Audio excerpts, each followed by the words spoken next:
సిరిజల్లు వ్లాగ్స్‌కి స్వాగతం. మీరింకా నా ఛానల్ సబ్స్క్రైబ్ చేయలేదా? సబ్స్క్రైబ్ చేయండి. అలాగే లైక్ కూడా ఇవ్వండి. గుడికి ఎదురుంగా మార్కెట్ చాలా ప్రశాంతంగా ఉంటుంది. ప్రతి శుక్రవారం మా ఏరియాలో మార్కెట్ జరుగుతుంది. హైదరాబాద్‌లో ఇలా మార్కెట్ జరగడం వల్ల మధ్యతరగతి ప్రజలకు ప్రతి వారం కూరగాయలు తాజాగా లభిస్తాయి. హైదరాబాద్లో ఒక్కొక్క ఏరియాలో ఒక్కొక్క రోజు మార్కెట్ జరుగుతూ ఉంటుంది.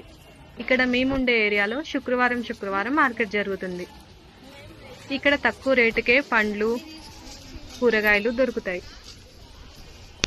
ఈ మార్కెట్ సాయంత్రం 5ంటికి స్టార్ట్ అయ్యి రాత్రి 9:30 వరకు ఉంటూనే ఉంటుంది. ఇప్పుడు మామిడి పండ్లు సీజన్ కదా, ఎక్కడ చూసినా మామిడి పండ్లే ఎక్కువ కనిపిస్తున్నాయి. ఉల్లిగడ్డలు, పూలు అన్ని చటాకులో తక్కువ రేట్లకే ఇస్తుంటారు. వారానికి సరిపడా కూరగాయలన్నిటినీ కొనుక్కొని వెళ్తూ ఉంటారు. ఈ మార్కెట్ ప్రతి వారం జరిగే తిరునాళ్ళలాగా ఉంటుంది.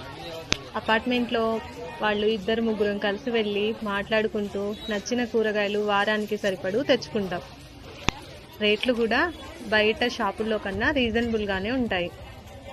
మీకు నచ్చిందా? మీ ఏరియాలో కూడా ఇలా మార్కెట్ జరుగుతుంటుందా? నాకు కామెంట్ చేయండి.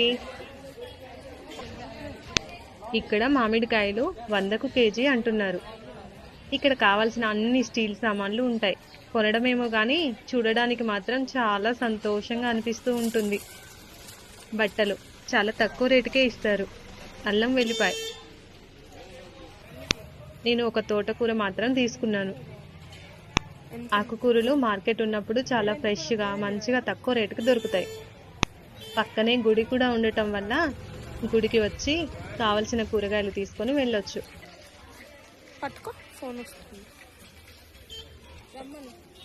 ఆ కట్ట 20 రూపాయలని అంటున్నారు. మాకు మార్కెట్ ఇంటికి దగ్గరగానే ఉంటుంది. అందువల్ల ఈజీగా కావలసిన కూరగాయలు తీసుకొని వెళ్ళొచ్చు వారం. ఇక్కడ బజ్జీలు, బోండాలు, వడలు, పిల్లలకి కావాల్సిన అన్ని రకాల స్నాక్స్ కూడా అమ్ముతూ ఉంటారు. నేను ఒక వడ తీసుకున్నాను. 4 వడలు 35 రూపాయలంట. రేట్లు చాలా పెరిగిపోయాయి. గ్యాస్ కొరత వల్లేమో. Please subscribe my channel. Thank you. Sirijallu vlogs like చేయడం మర్చిపోవద్దు. మీకు వడలు కావాలా?